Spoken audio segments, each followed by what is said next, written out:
A z dźwiękiem kostka sprawdzona?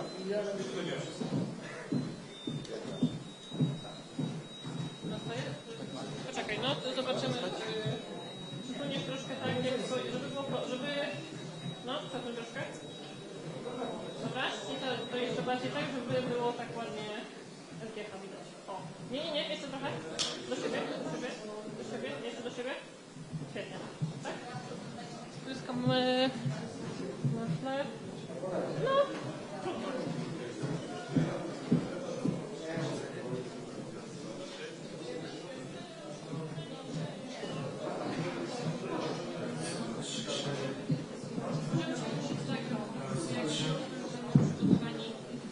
Nie, bez tej kostki, schowaj. Nie potrzebujemy głośnika żadnego, bo tylko moderuje to ze strony... Proszę Państwa,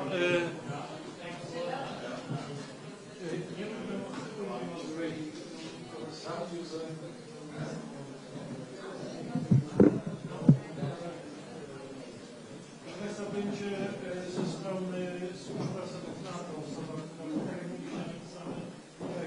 proszę szczególnie zwrócić cierpliwości, pan Mark Rютте, ile potrzebował karalności i za chwilę do Państwa tutaj wróci. Ja nie będę tego prowadził ani nikt z Ministerstwa Spraw Zagranicznych, tylko właśnie służby prasowe NATO. I będą, proszę? Nie sądzę, bo myślę, że już będą musieli sobie Państwo sami radzić z tym. Nie byliśmy o to proszeni, bo jeżeli by tak, to ja bym ich tutaj poprosił. Natomiast co do czasu, to pewnie Państwo się dowiedzą, ile będzie poświęcone, ale z tego co wiem, Pan Sekretarz Generalny podróżuje własnym samolotem, znaczy natowskim, więc pewnie da Państwu szansę zadać pytania. I raz jeszcze bardzo dziękuję za obecność, żeby sprawdzić, czy jest... On jest wyższy ode mnie o 8 cm, on ma 1,93 m, tak. Ja mam 1,85 m, czyli troszkę wyżej. Miałem, nie wiem co się stało.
So I'd love to hear Shall I start? Yeah.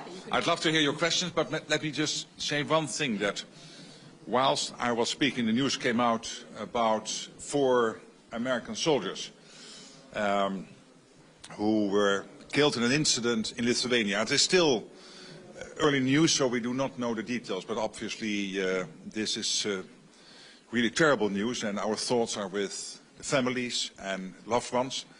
I sent a message to the American Secretary of Defense, Pete Hegseth, that of course our thoughts and prayers are with the families and with the United States. So I just wanted to make that remark at the beginning, and now of course open to questions. Mr. Secretary General, thank you so much. Sasha Farlow, TVP World. In your speech you said that there needs to be a durable peace, a durable ceasefire. And we've had already now the past previous ceasefire attempts, supposed to be 30 years against infrastructure, that didn't last very long. We have another one, maritime, supposed to come together. That doesn't seem to have lasted as long as well.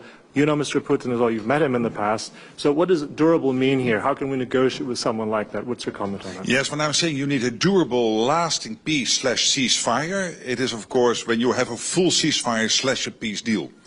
What the Americans are now doing, step by step, is trying to get there. I commend their efforts. But obviously what we need to make sure of is that when this war ends one day, that Putin will not try this again. That's what I mean with durable. That's what I mean with lasting. What we are now seeing, of course, are the first attempts, and very important attempts, by the Americans to make sure that we, step by step, get to that situation of a peace. And then we have to make sure that that peace is lasting. So I'm not talking about every in-between step, because I don't want to comment on that, because all my comments could then be unhelpful in the American endeavor to bring Ukraine to this lasting peace. Do you see Russia making a good faith effort in the negotiations, and should NATO allies consider easing sanctions as Russia is demanding? Well, again, it is the Americans now leading the negotiations, and I think it is important that President Trump broke the deadlock here, and therefore was able to start these peace negotiations now, and be helpful here to bring Ukraine to this lasting peace. This is very much steered by the US. We need their leadership here. They are providing that leadership. Europeans are informed and involved wherever they can. We as NATO get regular updates, but in the end it is the Americans steering this, and that means that I really respect their role, and I don't think it helps them if I start to comment from the sideline on each in-between step. Let's first make sure that we will get somewhere. More generally speaking about Putin, but the Americans know this, we all know this. It's difficult to negotiate with him. So let's see where we get. And again, it's good that the US is taking this forward. Arthur. Can we still trust Americans after Syria? Absolutely, can we trust the Americans? Yes, they are our biggest partner, the biggest ally within NATO. They have freed my country together with Poland and Canada after the Second World War. Yes, absolutely, we can trust the Americans. Sir, to be honest, Polish people are really afraid about this, what's going on between Russia, between America, about this reset. Are you planning to strengthen Polish border to give us more NATO soldiers on the eastern flank? Could you again tell me why the Polish people are... Yeah, Polish people are more confused, more afraid about this reset between US and Russia. And are you planning to strengthen Poland border? Okay, but I would argue that it is good that the Americans are trying to do this, because we have seen hundreds of thousands of people dying or seriously wounded. We have seen whole cities getting destroyed in Ukraine. We cannot, going forward, accept this for basically continuing for the next couple of years. So every endeavor, every serious try, and in this case the American president breaking that deadlock, I think is important. So give him some confidence. Let's be confident that they will do this in a way which will bring Ukraine to a lasting peace. I'm optimistic about it, really. Mr. Secretary, do you think that in context, of course, of full membership of Ukraine in NATO, do you think that this membership is just around the corner, or since October, your first visit in Kiev, or do you think is it more far away than it might seem? Thank you. Well, what we said as NATO collectively is that in the future, Ukraine should become a member, and there is an irreversible path towards membership. That's what we established as a collective view within NATO over the years, and it was again very much stressed in the Washington summit. But we never said that membership by Ukraine of NATO would be part of a peace deal. And what the Americans have said is that they take the view that when they will bring Ukraine to a lasting peace and working hard on that, NATO membership is not part of that peace deal. But it is totally acceptable because we never promised Ukraine to become a member of NATO as part of a peace deal. It's very hard for me now to predict when in the future NATO membership for Ukraine will happen. But I know that we work hard together to make sure that Ukraine is as much as possible interoperable. Because of this terrible war ongoing in Ukraine, through this center here which was opened 2 weeks ago here in Poland, we are working to capture all the lessons from that war. NATO is very much helping to get all the support and supply into Ukraine organized. So we're working very closely together. But on the full NATO membership, I cannot predict when that will happen. There is I'm representing this university quarterly. Yes, very good. And what a beautiful institution. I have a question concerning the change of the new American administration narrative in terms of war in Ukraine and its attitude towards Russia. How do you perceive it? Just as a change of narrative, the negotiation game, so to speak, or a radical change of the reality in the field of international security? And if the latter, how does the alliance intend to respond to these new circumstances in the long term? Thank you.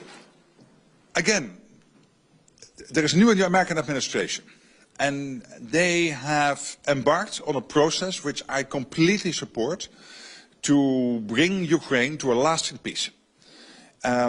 Somebody had to break the deadlock. Donald Trump broke the deadlock. We have seen, as I said to your colleagues, hundreds of thousands of people dying and getting seriously wounded, whole cities getting destroyed. It is heartbreaking. So somebody had to break the deadlock. In the end, these big issues in the world need American leadership to bring them to a successful conclusion.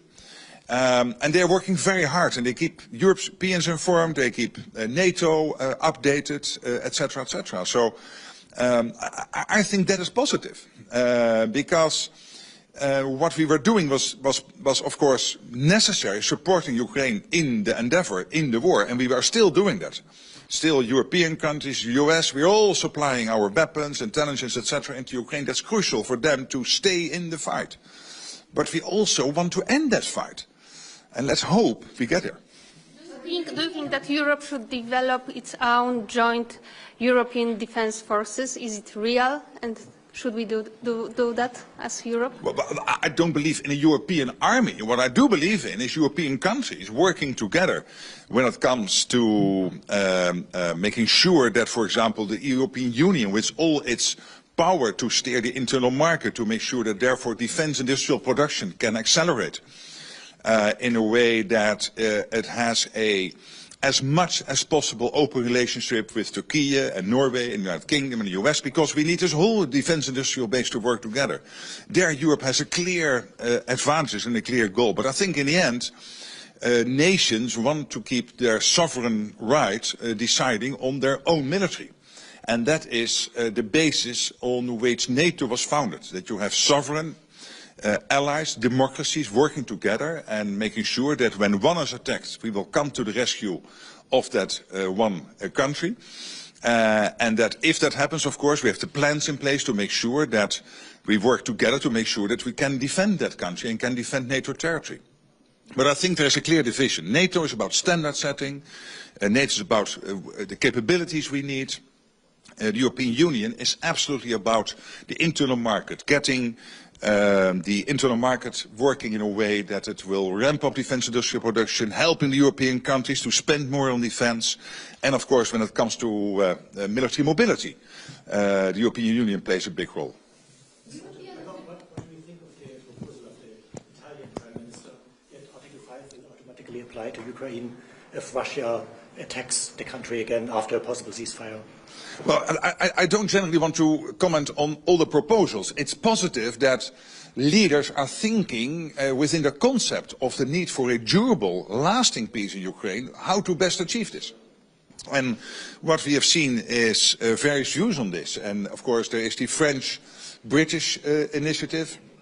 We know the Italian Prime Minister has some clear thoughts. We know that the present German government also has its views on this. And it's good to have these different scenarios. Probably they can somehow also work in conjunction going forward. But I don't want to comment on every initiative. What I want to do is to say it's positive when these ideas get to the table.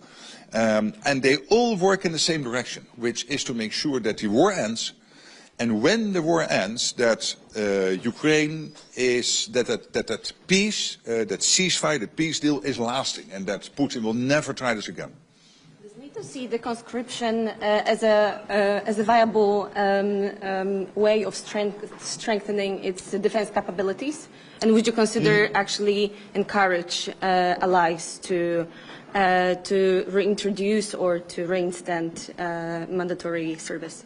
These are really national decisions, how to make sure that you have the men and women in uniform at a sufficient amount of them to make sure that you can defend your own country and deliver as a country your commitments to the overall NATO commitment as a country. And you will see conscription, you will see other models, nations and allies learn from each other. But NATO has no particular view on yes or no conscription. It's really up to the national governments to decide that. What NATO wants to achieve is to make sure that collectively we have what we need in terms of the military equipment, but also in terms of the amount of men and women in uniform, well trained, well prepared to defend every inch of NATO territory. European officials actually express quite a lot of criticism on the peace talks. And also if you look right now at the agreement regarding the Black Sea ceasefire, there is a list of conditions attached to this agreement. So some are arguing that Putin is basically trying to play Trump. What is your view on that?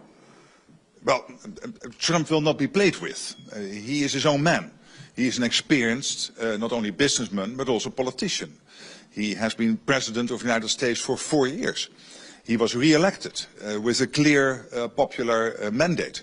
He has a clear view on the need to end this war. And I'm with him, because this war has got to end.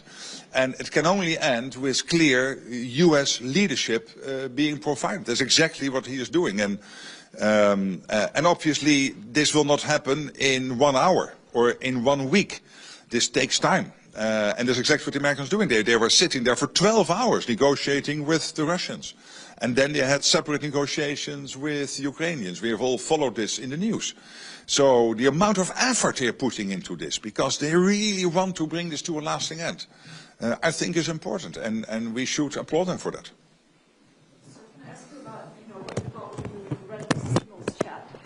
You're very optimistic. Your comments are very optimistic when you talk about unity in the U.S. and Europe. But what we see there in those conversations are complete disdain for European allies, that they're freeloaders, that they're pathetic. And I was wondering if you could react to those words. But I don't want to react to these leaks. I don't think that is appropriate. But more generally, there is in the U.S., we know this, and I understand it.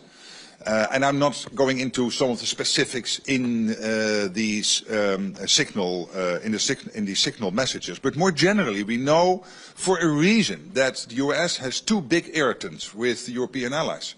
And we are working on them and redressing them, because this alliance is totally different from the NATO of 10 years ago. One is that they pay much more for the collective defense than the Europeans are paying. Well, Poland and Estonia, Lithuania and Latvia leading the way, and now other European allies stepping up. We will make sure not because the US wants us to do this, but because of the Russian threat that we will pay more, but the effect of paying more will be a fairer burden sharing with the US. That is irritant number one. And irritant number two, which I addressed in my speech, is that when European countries get involved in collective endeavors, that sometimes you will have all these caveats, all these red lines, etc. And I think we should get rid of those and make sure that whenever allies work together in collective initiatives, that we all share the same burden, that we all do the heavy lifting together. And I think these are two irritants the Americans have, which I totally understand. Not going into the specifics, again, of what we saw in these messages, because that's not up to me to comment upon, but more generally understanding some of these US irritants. And we are addressing them because we are spending much more, and we are working on, as I said, on the lethality of NATO, which is crucial. You recently said that the relations with Russia should be normalized once the war is over, and I am wondering, what do you mean when you say normalize, also bearing in mind that the ICC's arrest warrant for Vladimir Putin is still there, is still applicable? Well, there will be no normalization of relations with Russia when the war is over. That will not happen. That will take decades, because there is a total lack of confidence. The threat is still there. As I said in my speech, even if the war comes to a conclusion, the Russian threat is still there. They are building a war economy. They are spending so much money on defense. They are producing in 3 months an ammunition what the whole of the alliance is producing in a year. We are ramping up our ammunition production. Luckily, we have to. So there's no way that we can normalize relations with Russia after the war is over. You hope in many decades from now and post-Putin that there might be some, but I mean, I'm not optimistic. Secretary General, one brief question here. Secretary General, once more, you had the chance to speak to both President Trump and also President Putin in your time also as Prime Minister. Are these two individuals, both very strong personalities, I'll say that much, but are these two leaders capable of coming to terms? Are they able to sit on the same and able to respect also what comes out of that and include others, not just the two of them? Well, on President Trump, I have lots of respect for him because he's a deal maker. He was re-elected, and I'm a politician, so I really respect the success he had in the November elections, winning the popular vote, winning both houses of the United States Congress, winning the White House, getting there for the second time. He is a deal maker. He wants to get things done, and we need that type of American leadership. So I'm very positive about him as President of the United States. And you know about Putin, I worked with him for many years. Let's not get into character descriptions of that guy. But let's not be naive. I'm not naive. Trump is not naive. We all should not be naive about Putin. But I really think it is good that the US tries to get this war done, that we can bring Ukraine to a durable peace.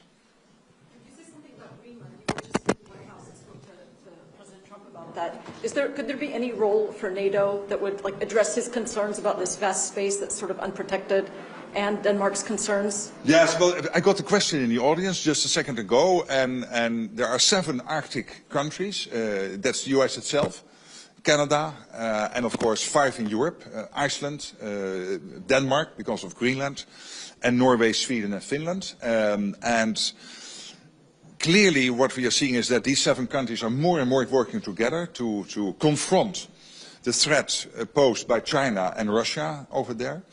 And NATO will get more and more involved, is my prediction. And this was clearly also an ask from the American president when I visited him, and you could see that in the presser where he said, Mark, NATO should get more involved. And we will do that to make sure that these 7 Arctic countries working together. This very practical issue of the icebreakers. Some might think it is a detail, but it is not a detail because we need icebreakers. We have a lack of them, so we have to make sure we get more of those. And more generally, we have to make sure that we can push back on the fact that the Russians and the Chinese are really trying to gain influence in the Arctic, and we have to prevent that. One final question, or do we have to go? One final question, then we have to catch the plane. Please. going to withdraw. And, well, is it just not timely anymore? Do we really need to ban landmines to defend ourselves, or are there other modern weapons? Yeah, this is the Landmine Convention, the Ottawa Convention. This is really up to individual allies to decide on that. And I have to prevent NATO becoming a commentator on all these things, so I won't do that. I totally respect Poland's and the three Baltic countries' right to do this. And they have their reasons, and I completely respect that, and it is within their remit to take those decisions. Thank you so much, and I hope to see you next time in this beautiful city of Warsaw. Thank you. And this great university.